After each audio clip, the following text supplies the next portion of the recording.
Jovan Buha! Buha!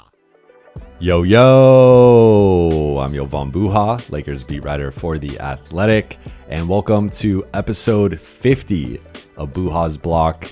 Today we're going to be doing a mailbag, but first I just wanted to thank you all and shout you all out for the support over these last 6 months and helping me get to episode 50. To anyone who has watched, listened, subscribed, commented, liked, shared, downloaded, left a 5-star review, and just anyone that has interacted with anything that I've done over these 6 months on YouTube and on Apple and Spotify and everywhere this podcast and channel has been. I just cannot thank you all enough, and it means the world to me, and I cannot be doing this without your guys' support. So for the 15,000 plus of you on YouTube that have subscribed and are supporting the show, I really appreciate it. And for the 60% of you that watch but have not subscribed yet, I hope you consider subscribing. But even so, I do appreciate you watching and supporting that way. And again, it's just been awesome to communicate with you guys in person, for those who have come up to me in person, but in the comment section, in the community notes, on Twitter, on Instagram, on everywhere. It's just really been awesome to communicate with you all and build this community, build this channel, build this show.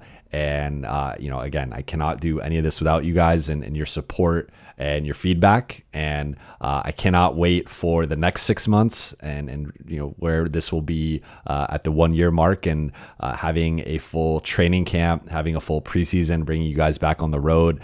So I'm really excited, and I cannot wait for where this show and where this channel goes in the future. Back to twice a week. Back to post-game reactions, more lives. Have a new microphone I'm testing out here. Got some new audio equipment I'm testing out, some new editing equipment I'm testing out. So trying to raise everything to a different level. So I really appreciate you guys growing with me and learning with me on the fly. And I think from episode 1 until now, there's been a lot of growth with the show in terms of the look, the sound, my delivery, my performance, but also, you guys watching and having your feedback and me trying to adapt the show to that. So before we get into the mailbag, I just really wanted to thank you all, shout you all out, and tell you I really appreciate it from the bottom of my heart.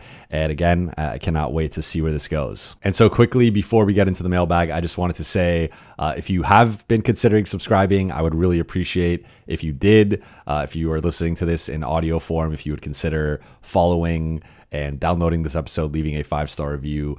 That would mean a lot to me. And also let me know what you think about my voice with this new microphone. I think it's a little bit crisper, a little bit brighter, because I do have a deeper, a little bassier voice. So I think this kind of balances out a little bit better. But if you guys don't like this microphone, I could easily go back to the other one. So thank you guys again. Let's get into the mailbag. All right. So first question from @N_Ides. Given the cap limitations, lack of tradable assets, and reluctance to part with picks, this roster likely will be the same on opening day. What do you think about grading this front office? Are we stuck with Pelinka as GM/president of basketball operations? And any chance the scouting department could be improved to find role players to shore up the rebounding and defense? So there's a lot to unpack with this question. The most interesting thing to me is the grading of the offseason, because I think I'm slightly higher on the offseason than some. But even with that said, I would give the Lakers a D grade for this offseason. And I want to go through the positives and the negatives. So to me, the first positive is moving on from Darvin Ham. And we've touched on that so many times, so I don't want to go down that road again. I just think last year's Lakers could have been a 4 or 5 seed with the injuries that they had, and the fact that they ended up being an 8 seed and had to play their way into a 7 seed and lost in the first round. Like, that to me was an indictment on a lot of the lineups and rotational decisions, the lack of organization offensively, and really just the lack of organization overall. So I think the fact that the Lakers moved on from Darvin Ham, some coaches after making the conference finals in their first year would have been safe after year 2, even if it was a disappointing year. So the fact that the Lakers made that difficult decision, even though I think for a lot of fans and for some people within the organization, it was a pretty clear decision, I still still think it takes a level of guts to be able to move on from your head coach after just 2 years and after he made the conference finals and won an in-season tournament. Number 2, hiring JJ Redick. I think of course, there was the Dan Hurley situation, and there's some interesting assistant coaches with promise. But really, when it came down to JJ versus a James Borrego or a Sam Cassell, I do think JJ has the highest upside among that group. I think he's a promising young head coaching prospect, and I've been on record saying that I think he's going to be a good coach, and comparing him to Steve Kerr, and some similarities there with the broadcast background, and then going into being a first-time head coach without any prior head coaching experience. So, not the exact same path, not the exact same type of player, not the exact same type of person, but I think there are some clear similarities there, and I think JJ is going to be a good head coach. This one could easily shift into a different direction, but for now, I am optimistic on the JJ fit. Number 3, drafting Dalton Knecht. And, the Lakers don't control who falls to them in the draft or who falls to them at number 17, but just go back 1 year earlier when the Lakers had a top 10 projected prospect fall to them at number 17 in Cam Whitmore, and they decided to pass on him. And we'll see what happens with JHS and the rest of his career. And we'll see what happens with Cam Whitmore and the rest of his career, and ultimately like how healthy his knee is, and if there's any problems down the road with health and injuries and whatnot. But for now, it looks like a mistake to have passed on Cam Whitmore, to say nothing of passing on Jaime Jaquez or Brandon Pajemski. So for the Lakers to then be in a similar position where you have this guy Dalton Knecht slipping because of his age and because of his defense, and you could have galaxy brained it and gone for a big man or gone for a 3-and-D wing, someone who you thought was going to be there, and said, well, Dalton Knecht slipping for a reason, clearly, and they could have just overthought it. And they didn't, and they took the best player available and the best fit. And so for me, drafting Dalton Knecht, while I think it was the obvious choice, I think drafting Cam Whitmore the year before was the obvious choice, and the Lakers didn't make that. So from that perspective, the fact that they just took the best player that was slipping, I'll give them credit for that. Obviously, again, it's not like they didn't trade up for Dalton Knecht. They didn't they couldn't control other teams passing on him. But for me, like adding Dalton Knecht with the number 17 pick, that was a guy that some mock drafts had him going at number 6, number 8, number 10. Like for him to fall to them at number 17, like that's a win for the Lakers, even if they didn't necessarily control him slipping or that happening. So that would be number 3. Number 4 is LeBron re-signing. And I mean, there's obviously been the Golden State rumor that's been percolating again, and that whole situation with the trade deadline. But there was some speculation of like, is LeBron going to stay or what's going to happen with him? So he ends up staying. He ends up taking a multi-million-dollar discount to keep the Lakers under the second apron.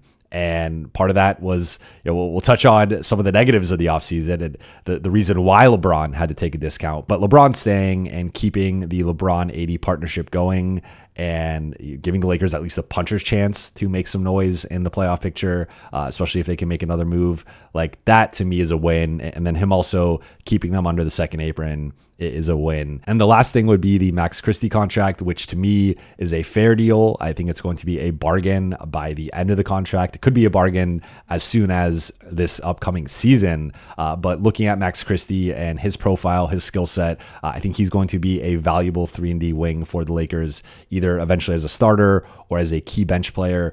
So Max Christie to me, it was a good deal. It was a good investment in a young player. We've seen the Lakers lose young talent in previous seasons, whether it being trades or just not valuing them properly. And I think Max has shown enough to warrant investing in him. And now let's get into the negatives.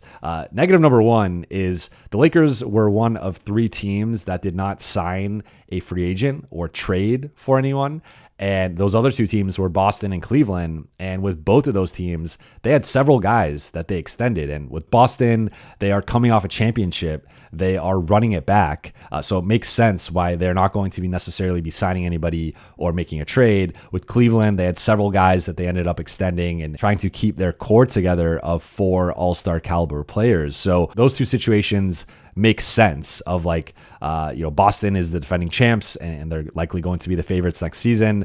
Cleveland, I think they could still stand to improve, but they look like a team that's going to be battling for home court advantage in the East. With the Lakers, I mean, we're going to touch on them being a bit underrated and undervalued later in the mailbag, but I mean, the Vegas win projections have them pegged as the 9th best team in the West. ESPN just had their summer forecast come out with their writers, and they have the Lakers pegged as the 11th seed in the West. So they have them missing the play-in tournament, and it's clear that the Lakers had some spots on the roster that could have been improved and really should have been improved and need to be improved if they really want to make any noise in the playoffs and be a legitimate playoff threat. So I think the Lakers not signing anybody and not trading anybody is certainly a major knock and is the knock on the offseason. And it's a significant knock. It's like this team needed to improve and they did not. Now, I personally think there's a chance that Dalton Connect could be more impactful than Taurean Prince was.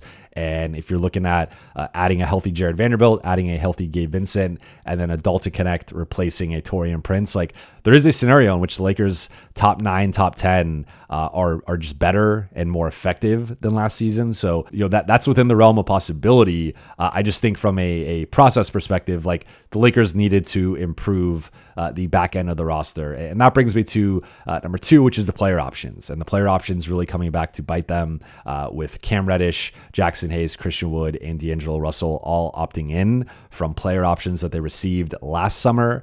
And really it just being a sign that those 4 guys did not have much of a free agent market, if at all. And with D'Lo, it's a reasonable deal, $18.7 million. So whether the Lakers are keeping him or potentially flipping him, like that money is fine for D'Angelo Russell and his level of production. If anything, he's probably underpaid compared to his production. But looking at Jackson Hayes, Christian Wood, and Cam Reddish, like for 3 minimum guys to opt in to a vet minimum player option, like it's one thing if those guys are starting or like key bench players, like talking 6, 7, 8 in the rotation, but they're not. And those guys we're staring at potentially not being in the NBA or just being in a situation where they are like the 15th guy on the roster, where here they're not because there are players on this roster that are worse than them. I think Jackson and Christian probably would have been fine, but with Cam, like who knows? So I think like the fact that those guys opted in was a bad sign and a bad sign of just their value and their perception around the league. So like, and it also clogged up the roster because now the Lakers have 15 guys on the roster because they also drafted and signed Bronny James. And that brings me to number 3, which is just the back end of this roster is not good. I think among the West playoff hopefuls, it is arguably the worst back end of any roster among those teams. And you just look at Jalen Hood-Schifino and Maxwell Lewis did not show much, if anything at all, their rookie seasons. Bronny James does not project as a rotation caliber player next season. Dalton Connect is a rookie, and he could be better than Taurean Prince. Like, there's no guarantee he's better than Taurean Prince. And then you have severely flawed players with not much of a market in Cam Reddish, Christian Wood, and Jackson Hayes. So there are 5 to 6 players on this roster that I have legitimate concerns about being rotation caliber guys on a playoff team for next season. And it's fine if the Lakers are healthy. But if Anthony Davis goes down, if LeBron James goes down, or even if Gabe Vincent or Jared Vanderbilt or another Max Christie or whoever goes down, and one of these or a couple of these guys have to step in, it's concerning. And I don't have a lot of confidence that they could step in and actually be even like replacement level caliber rotation guys. So, we'll see, but that's a legitimate concern. But to me, the biggest issue with the offseason was just not making a move, not being able to do a consolidation trade, with the back end of the roster, or not being able to use a pick or two to upgrade the roster. And for that, I give the Lakers a D. I'm sure some of you will give them a D- or an F, and I totally understand that. I am a little bit higher on replacing Darvin Ham with JJ Redick, the value of the Dalton Connect pick, and the value of the Max Christie contract, and then the LeBron situation of getting him to take a pay cut and sign a 2-year deal. And so like that stuff I think brings it for me from an F to a D. But if you want to give them an F for not making a move of substance outside of just drafting someone at number 17, like that's totally reasonable, and look, the weird thing with giving offseason grades is it's always kind of like the snapshot in the moment. So who knows, the Lakers could make a consolidation trade and that would bump it up to a D+ probably for me if they did, or they could make a bigger trade before training camp and maybe that bumps it up to a B minus or a B or depending on what the move is. So like there's still, this is something that we really won't be able to properly judge until next summer and see what was Dalton Connect like as a rookie? What was Max Christie like? What was he worth the investment? What was JJ Redick like as a first-year head coach? Like, do the Lakers end up making a move later that we can now look back on and be like, hey, it was smart to wait till the trade deadline, and maybe they got to keep a pick, and they also added a high-impact player. So there's a lot of ways that this can go. And the grade, in my opinion, is fluid. Like an offseason grade is fluid, just as more time passes and we have a greater understanding of the moves or the non-moves and how they impact and influence things. But ultimately, this is going to come down to results. Like how do the Lakers fare in the regular season? How do Max Christie and Dalton Connect look? How does JJ Redick look? And do they end up making a move? And what's the result of that move? Next question from @MichaelPowell9949. Do you think the Lakers are undervalued for next year's regular season? I believe media is making too much of a big deal of the Lakers losing the offseason when guys like Vanderbilt and Vincent didn't play many games last year. Fully healthy, can this team get back to the Western Conference Finals? Well, Michael, you have come to the right show because a few weeks ago, I did an episode on 5 reasons why I think people are overlooking or underrating the Lakers and 5 reasons why the Lakers will exceed expectations next season. So I will attach that video in here as well. But essentially, I'm with you. If you go back to last season, and once the Lakers inserted Rui Hachimura permanently into the starting lineup, and that was without Jared Vanderbilt, and that was without Gabe Vincent for a lot of that, they went 22-10 down the stretch of the season, which is a 56-win pace, and then led the Denver Nuggets for 70% of that series. And this is not there's no such thing as participation medals or consolation prizes, right? Like you either win the series or you don't.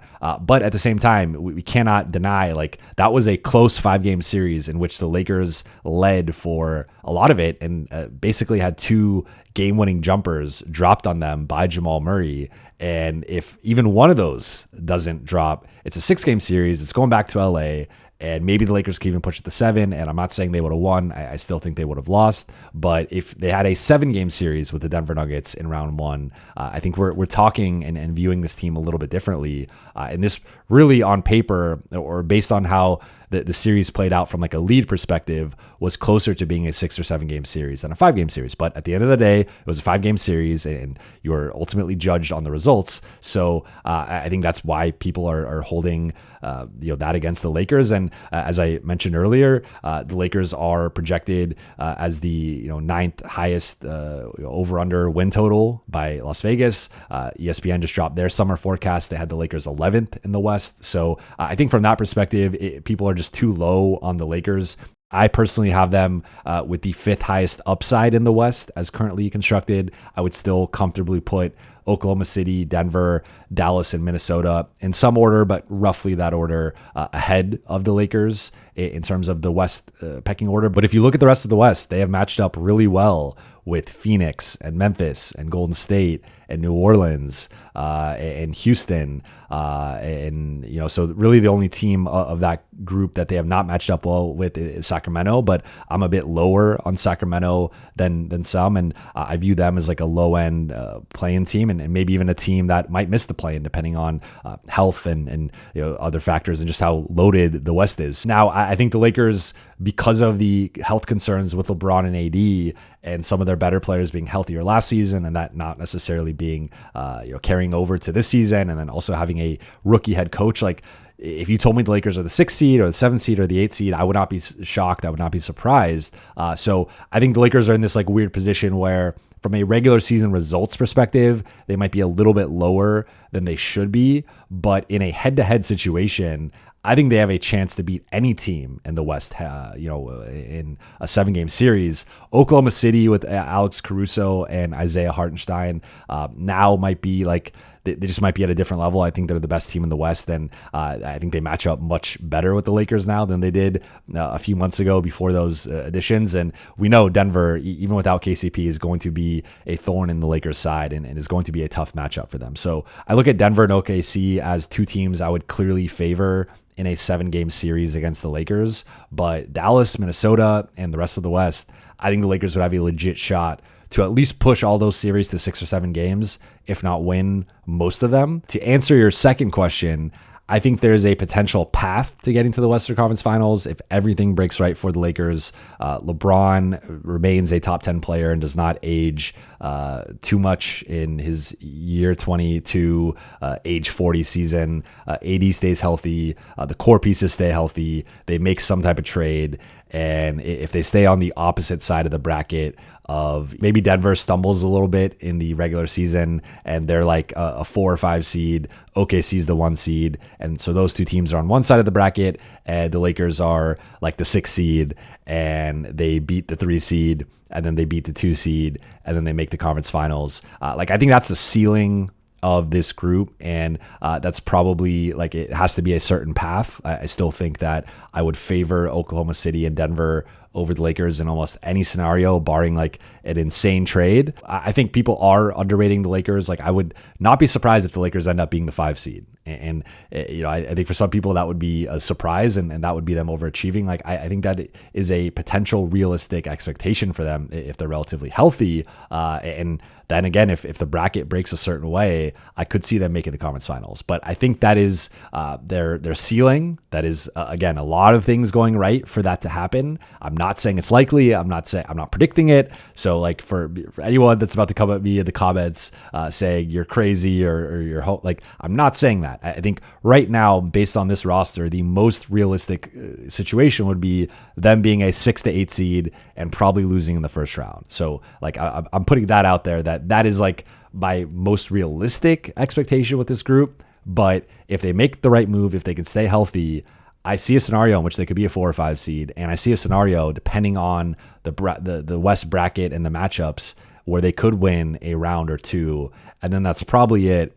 Barring them making like a significant trade that really upgrades the roster. So I think like, and look, with LeBron and AD, they always have a puncher's chance because those two guys are so great. And there are going to be series where they could be the 2 best players in the series. And if they do that, like obviously the Lakers have a chance against anybody. So I do think people are too low on them, but I understand the concerns. I understand the skepticism, but it's all going to come down to health.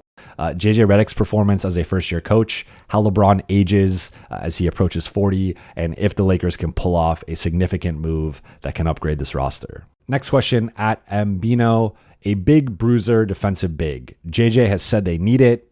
AR echoed this. Olympics proved it. Assuming Lakers use picks for a big, who should they give up picks for and really go after? In parentheses, also assuming this would be a trade, so roster spot would be available and it is not limited to free agents. To answer this question properly, I went through every NBA depth chart and looked at which players could theoretically make sense for the Lakers and also be potentially available depending on their team situation. If they're a lottery team or they're a team with a surplus of bigs that could be looking to move a big for a different player. In theory, it would be like a Rui or a Vando or a Gabe, something like that. So I came up with 9 names, and this is a quick ranking that I threw together. And this is factoring in potential impact, contract, cost, and just sort of like fit for what the Lakers need. So it's not a perfect list, and it's not the sexiest list. I'm going to be clear that like this is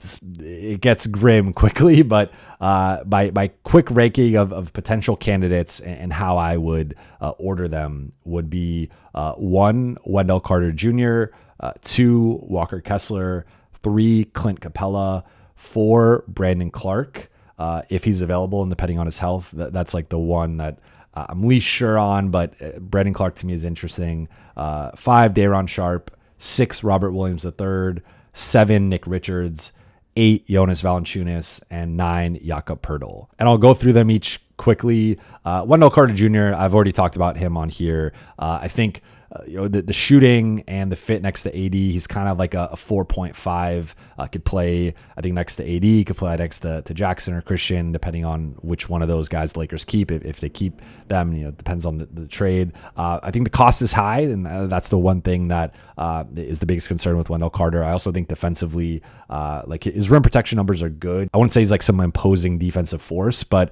I think he's the best player on this list, and also fits the timeline of like a younger player that could grow with some of the Lakers, younger pieces. So I think Wendell Carter, for me, would be the top candidate. Walker Kessler is obviously, projects as that Rudy Gobert, Donovan Clingan prototype of like a roller and a rim protector, and shot blocking and rim protection numbers are really good. Obviously is kind of seems like he's fallen out of favor a little bit in Utah. But I think Walker Kessler would be a really good fit. And then so Clint Capella is a really interesting name to me because I think his fit is like, I know he's not the same player he was in Houston or even the early Atlanta days, and he has slipped a bit as he's now 30 years old, about to be 31.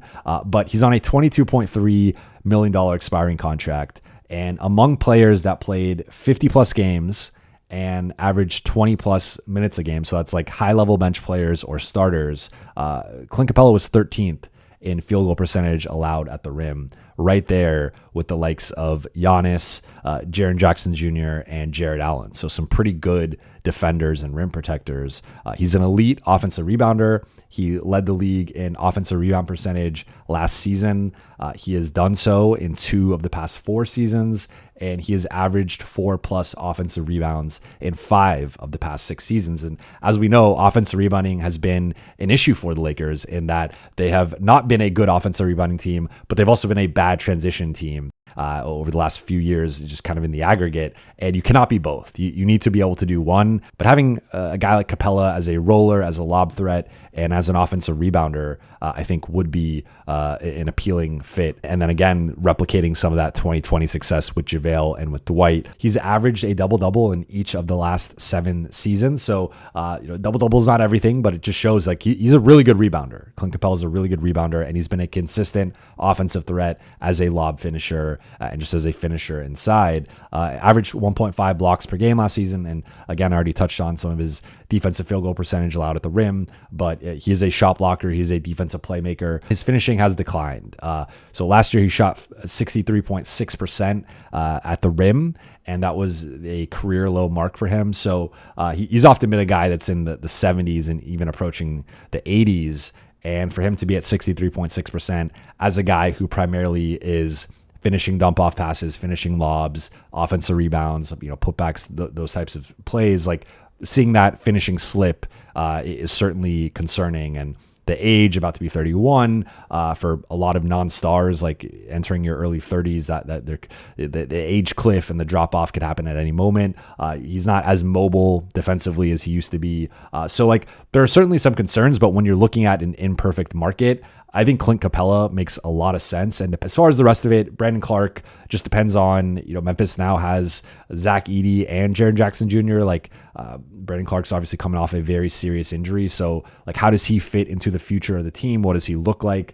He is a bit undersized, but I like the finishing ability, some of the defensive playmaking, and just the energy that he brings. Again, in an imperfect list, Day'Ron Sharpe is one of my favorite candidates in Brooklyn, and with Nick Claxton being there, like I don't know if he makes a lot of sense there. He could be a cheaper option that I'd certainly be willing to give up a second round pick or two to get him. Robert Williams III, it really just comes down to injuries with him and just his inability to stay healthy. Nick Richards, I like, has a couple more years, making $5 million. Jonas Valanciunas, I was on the record at the time of the Valanciunas rumors with LA that he's just so slow defensively and is just really ineffective defensively outside of like defensive rebounding and banging with someone in the post specifically. But in terms of rotations and mobility, like we saw the Lakers attack him in those Lakers New Orleans matchups late in the season to end the regular season and then in the play-in. And I just think he's pretty limited mobility wise defensively. And it's not like he's some Brook Lopez shot blocking, drop coverage monster. Like he's just pretty slow footed. So like, yes, he's effective offensively. He can score in the post. He has a nice touch and he's a solid rebounder. But I think Jonas Valanciunas' defensive concerns, his contract's fine, but like the defensive concerns would concern me. And then Jakob Poeltl, I like, and if we were ranking this based on like potential fit, I would have him much higher on the list, maybe as high as like 4 or 5. However, his contract, I do not like. And he's making, I think he's got a couple more years making like 19, 20 million. And Jakob Poeltl's more of like, if he was in the Jonas Valanciunas range, I'd be more interested in that. As for the guys I would give up picks for, none of these guys I'd give up 2 picks for. I think the only guys I'd give up picks for are Wendell Carter, Walker Kessler, and maybe Capella. Capella, I'd probably try and make that like a lottery protected or a top 15 protected, whatever type pick, like, and maybe it conveys into a couple seconds or something, depending on how Atlanta values him. Wendell and Walker, I would give up 1 first. I would not give up 2 firsts for those guys. So those are the only 3 I would give up first round picks for. Some of the other guys, I'd give up a second or 2, depending on what that package looks like. So that's my list. And if I missed anybody, if there's anyone I didn't have on there, like, let me know in the comment section. Next question from @Jamal9116. Hey Jovan, found your channel a few months ago. Keep up the good work and congrats on the wedding. If we could get Zach LaVine and Walker Kessler while everyone being healthy and used correctly by JJ, how do you think we match up / do against other Western Conference teams and the reigning champs? In parentheses, I think we're second best. You can also fill the rest of the roster with free agents and or receive Torrey Craig in the LaVine trade. P.S. LaVine trade is Rui, D'Lo, and Gabe, and the Walker trade is JHS and 1 or 2 picks, in parentheses, likely 2. First off, Jamal, thank you for discovering my channel. Thank you for the support and for the well wishes. It really means a lot. So thank you first and foremost for that. As for the rest of your question, I am not a big Zach LaVine guy. So I would not be in favor of this trade. I think he's a better player than D'Angelo Russell, but I think within the context of the Lakers and what they need and the context of the starting lineup and the fit next to LeBron and AD, I think D'Angelo Russell is actually the better fit next to those guys compared to a Zach LaVine. And it really comes down to me, if you trade for Zach LaVine, you really need him to buy into a role that he has never bought into. Like, he's going to clearly be the number 3 guy. And yes, there will be some nights where maybe LeBron misses or AD misses and it's vintage Zach LaVine and he can go out, drop 30, drop 35. But he needs to buy into being like a 15 to 20 point a night scorer, being the number 3 option, clearly not having the ball as much, not having the ball and the offense run through him as much. And then he needs to buy into the dirty work. And while he has improved defensively, he has always been a bad defender. And I think he's closed that gap and it's a little bit closer to just being an average defender. And still say he's a below average defender, but like he's closed that gap in terms of where he used to be defensively, but he's still not a plus defender. And he also has the contract, just the size of the contract and all the contracts the Lakers have to send out to match it. He still has multiple years on that contract. And then he also has an extensive injury history, particularly with his knees.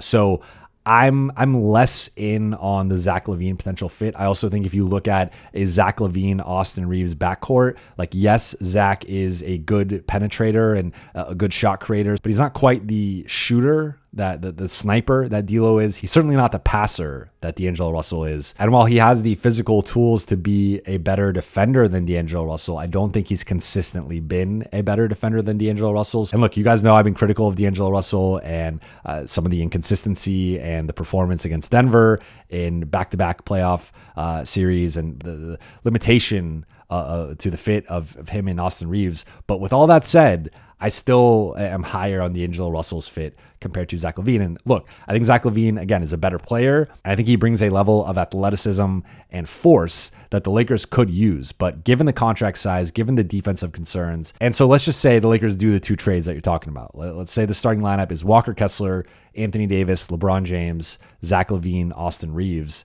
You still have a hole there on the perimeter. And now you're asking LeBron, Zach, or Austin to defend an opponent's best perimeter wing scorer. And maybe you start Jared Vanderbilt and you move Walker Kessler to the bench, although you're now potentially limiting the impact of Walker Kessler. And if you traded 2 first-round picks for him, it's probably a guy you want to start and have play a certain role. So I think it's like I think your mind's in the right place, and I think, like, in theory there are parts of this I like. I like trading for Walker Kessler. I just think Zach LaVine, if the Lakers are getting back a first-round pick, now I start to be a little bit more open to it, especially because I'm not confident in Chicago's future. But again, looking at this, like, you're losing arguably two starters in Rui and D'Lo. You're losing one of your top 7 players in Gabe. And I don't think Zach LaVine is enough of an upgrade, if an upgrade at all, over that collective trio. And then, yes, you are just giving up JHS for Walker Kessler and a couple picks. So like that's a clear, significant upgrade, right? But I'm not as sold on the Zach LaVine fit. And in terms of where they'd rank in the West, I'd still probably have them 5th. I think the Walker addition would offset some of the concern with Zach, but I'm not quite sure that Zach compared to Rui, D'Lo, and Gabe is an upgrade. It might be a downgrade. I'm personally just not as sold on Zach and his potential fit. Next question from @Marco Henry Negrete. Good episode. Curious who you think is next in line for a jersey retirement after Coop. Anyone else from the Kobe Shaq era? What's up, Marco? He's a friend of the show. So this is a good question because I've been thinking about the Lakers and the retired jerseys ever since they announced Michael Cooper would have his jersey retired on January 13th against the San Antonio Spurs.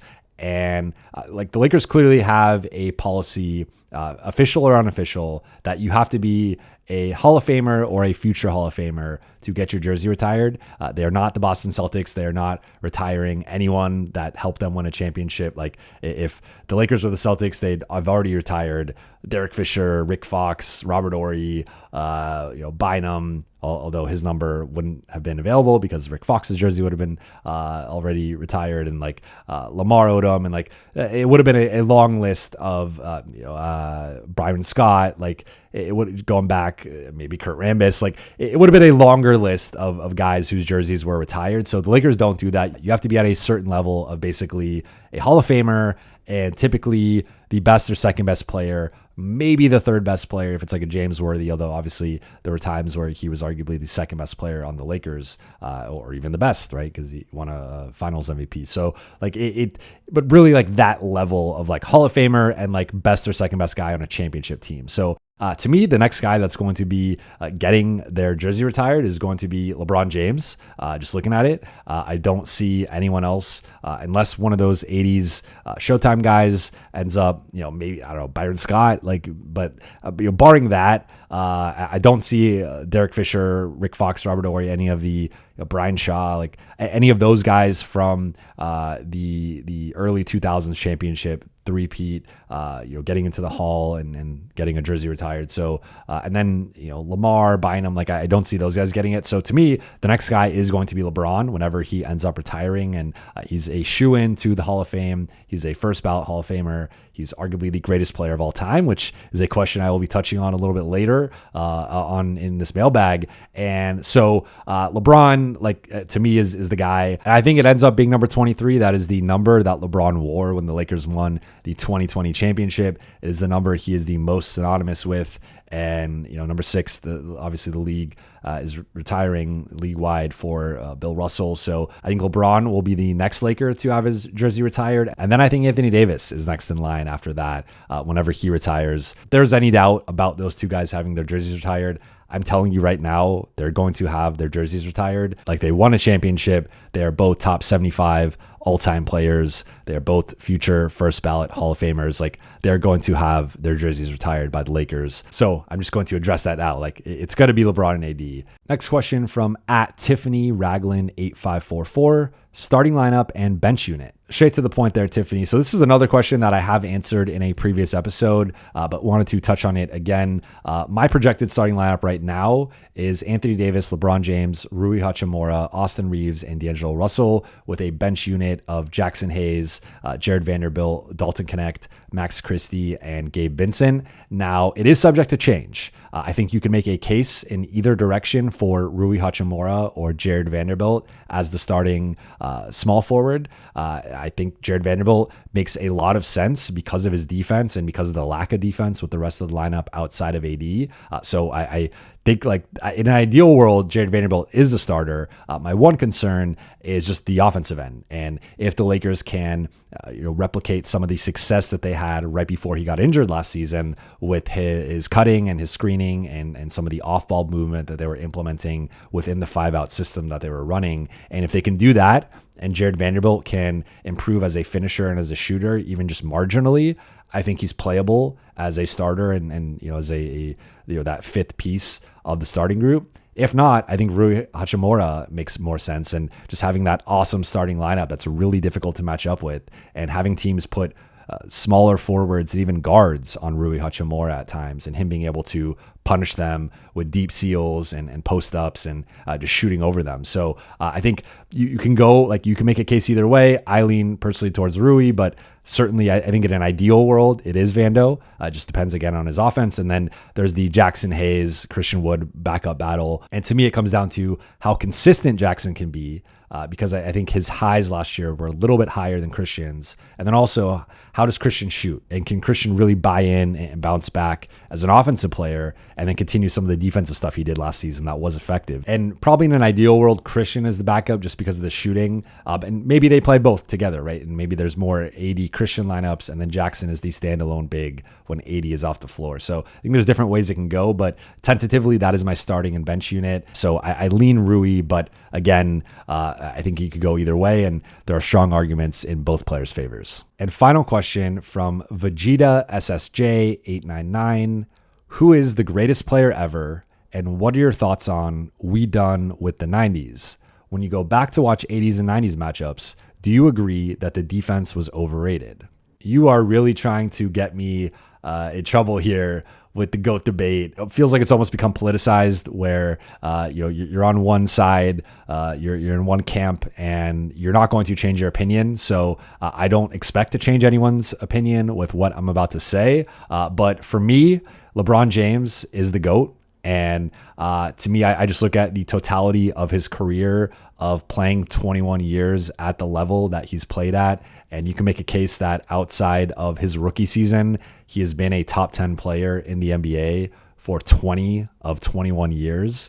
And yes, I understand Michael Jordan, 6 titles in 8 years, 6 titles overall in 15 years. That is more than 4 titles in 21 years. But I think if you look at the competition that LeBron has had to face, there's that one stat of looking at the playoff net ratings of the teams that LeBron has faced in the finals versus the teams that Jordan has faced. I just personally think the Golden State Warriors are the best team of all time, like that stretch there with KD and Steph. And that is better than any team Michael Jordan has ever faced, arguably period, but in the finals specifically. And I even think you could throw in that 2014 Spurs team and the 2013 Spurs team are probably better than any team from the 90s. Dallas was on the lower end, and that's obviously the biggest blemish on LeBron in his career resume. And then looking at 2015, he didn't have Kyrie and Kevin Love. So I don't want to relitigate LeBron and his finals wins and his finals losses. Obviously, 2016 could have gone a different way if Draymond doesn't get suspended, and LeBron could have 2 or 3 championships. He also could have 5 or 6 championships. So he ended up with 4 as of right now, and that's where things are at. But to me, if you just look at the consistent greatness, and I believe that NBA players and athletes in general are just continually evolving and becoming more athletic and becoming better. And yes, I think you could put Michael Jordan in today's era and he would thrive and potentially even have better numbers depending on the context of the situation that he was in. But I also think if you put LeBron and you put this 6'9", 260-pound freight train in the 80s and 90s, he would be amazing. And there would just not be many, if any, guys who could handle him athletically. And, back in the day, he would have been a power forward, and it would have been more like low post and pick and roll. And he could still do that, as we saw with Team USA. But I just think LeBron's skill set, there has never been a player with as high of a level of, just all around skill as LeBron. And if you look at comparing him to Jordan, I think Jordan is the better scorer and the better shot maker, although LeBron is the all-time leading scorer. So you could make the case he's the better scorer, but who's the better rebounder? Who is the better passer? I think the passing gap is significant and is arguably, as significant as anything in terms of gap between them. Defensively, LeBron had a couple of seasons where he was runner-up for Defensive Player of the Year. So he believes he should have the 2013 Defensive Player of the Year. He could easily have one. Obviously, Jordan had one, and so you can make the case Jordan was the better defender at his peak. But LeBron, 6'9", 260 versus 6'6", 210, 215, 220, whatever, depending on the year, whatever Jordan was. LeBron was just a bigger freak athlete. And And so I just think like with human evolution and the evolution of sports and the way we take care of our bodies, like I just think LeBron in totality, and especially factoring in, playing through the social media era, having the expectations that he did from age 16, he's exceeded expectations. And to me, he is the greatest player of all time when just looking at how long he has played, how great he has been. And really for the entire 2010s, if you had LeBron on your team, you had a shot to make the finals and win a championship. And no, he's not undefeated. And no, he does not have 6 championships. So if that's your barometer for like what is the greatest player of all time, I totally get it. Now, what I will say is like, if you think Jordan's the GOAT, I think that's fine. I don't have this is not something where I think you're an idiot if you think Jordan's the GOAT, or like, I think it's clear cut one way or the other. I lean LeBron, and I do think it's LeBron. If you want to say like the greatest stretch of a career, I think it's Jordan's 6 titles in 8 years, right? Or if you want to say the most dominant stretch of a career, or the highest peak of a career, I certainly think you can say that that's Jordan, right? And Kareem Abdul-Jabbar always gets overlooked in this conversation. I think he's really right there. If you look at his numbers and his accolades and achievements and all that stuff, like he should be right there. But again, I know this is a polarizing discussion and debate. And if you thought Jordan was the GOAT 5 minutes ago, I don't think I changed your mind. If you thought LeBron was the GOAT 5 minutes ago, I think I only reaffirmed your beliefs. But for me, I think LeBron, and I will share one thing. So I had a conversation with a player last season, and we were talking about the evolution of the game and the GOAT debate and some of that stuff. And what they told me was, if you go back to when they were in middle school, high school, it was a big deal to do things like a 360 or a through the legs dunk or whatnot. And just being able to dunk in general was like this big deal. And if you look at the kids nowadays, kids are dunking earlier than ever. They're doing insane dunks earlier than ever. Everyone can do a through the legs dunk. Everyone can do a 360. Once you're at a certain level of athleticism and height and a certain prospect level.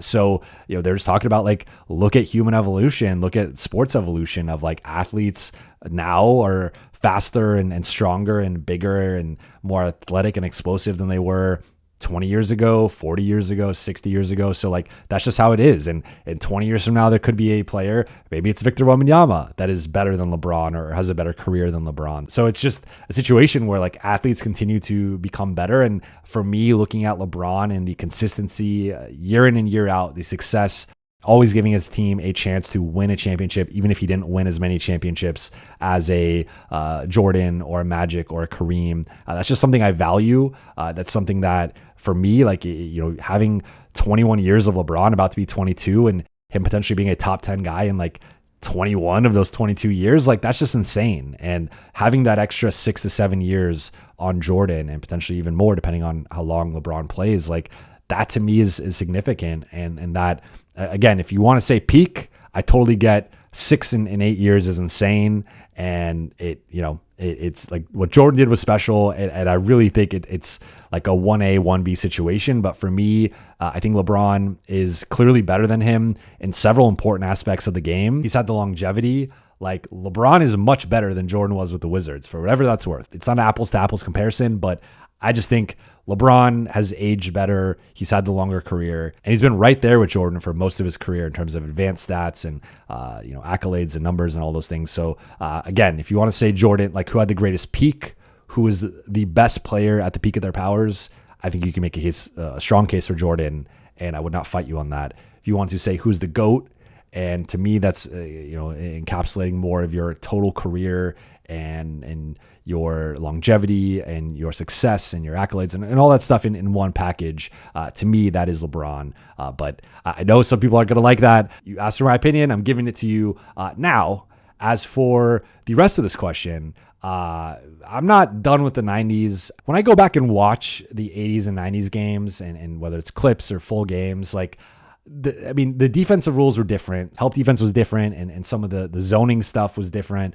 So I see, like, with the hand checking and some of the physical, like, on-ball play, there certainly were aspects that were more physical. But again, athletes now are bigger and stronger and faster, play with more force. Certainly there are guys like a Jordan, Dr. J, I'm sure Magic, Larry Bird, Kareem, like the great players would be able to play in today's game, and they'd be able to figure out, develop their skill set, or adapt to become effective players, to become stars, to become superstars, to become all-time legends. But I think the average role player in today's game is much better than the average role player in the 80s and 90s. They are often, again, bigger, taller, stronger, faster, but more skilled, better ball handling, better shooting, smarter players, higher IQ with spacing and all that stuff. So I think I'm kind of in the middle here. Like, I do think that the 80s and 90s are a bit overrated when people talk about the defense and all that stuff. Like, I think the best defensive teams from the 80s would get smoked by the best defensive teams nowadays. Go throw Drew Holiday on like an 80s ball handler,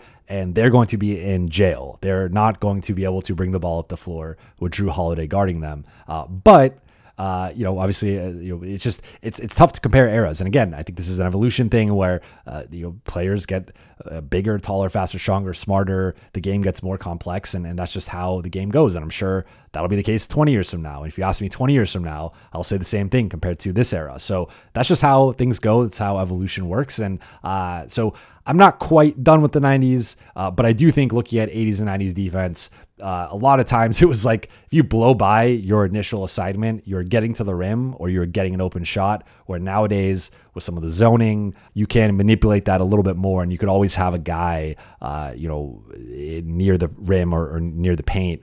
And I think just defenses are smarter nowadays compared to where they were in the 80s and 90s. So from that perspective, I do think the defense is overrated. I will agree with you there, but I'm not quite at the level of like everyone in the 80s and 90s sucks or couldn't play in today's game like some people are. I don't think that's true, but so a lot of controversial stuff I just touched on, but that was a fun question. And episode 50, I felt like I had to give the people what they want and answer the tough questions. And that will do it for today's episode. Thank you all again for helping me get to episode 50 and helping me grow this all out. For those watching on YouTube, please be sure to hit that subscribe button, turn on notifications, and like and comment on this video if you enjoyed it. Let me know what you think about this mic and if I should keep it or not. And then for those listening on Apple Podcasts, Spotify, and your podcast platform of choice, please be sure to follow, download, and leave a 5-star review. I'll be back next week. I will talk to you then.